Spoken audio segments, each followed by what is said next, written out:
বাইনা ইয়াদাই ইসা, আমাদের নবীজি বলছেন এবার শোনো, হে আমার উম্মত তোমরা সতর্ক হও, শোনো কিয়ামতের আগে আগে আসবে মুতানুন শাদীদ।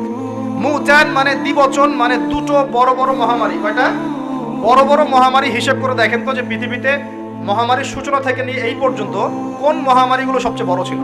এটার স্টাডি আপনি করবেন, আমি বলে দেব না। মুতানুন শাদীদ, বড় বড় দুটো মহামারী আসবে পৃথিবীতে কিয়ামতের আগে আগে। কয়টা আসবে?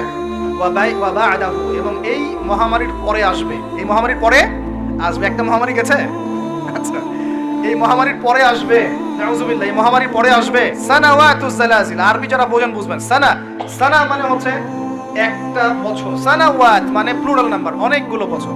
জালজালা মানে হচ্ছে আপনার ভূমিকম্প, জালাজিল মানে কি ভূমিকম্প সমূহ, বহু বচন। মানে মহামারীর পরে আসবে সানাওয়াতুজ জালাজিল, ভূমিকম্পের বছরগুলো। মানে বছর ধরে, বছরের পর বছর ধরে পৃথিবীতে বিভিন্ন জায়গায় ভূমিকম্প হতে থাকবে। কে বলেছেন?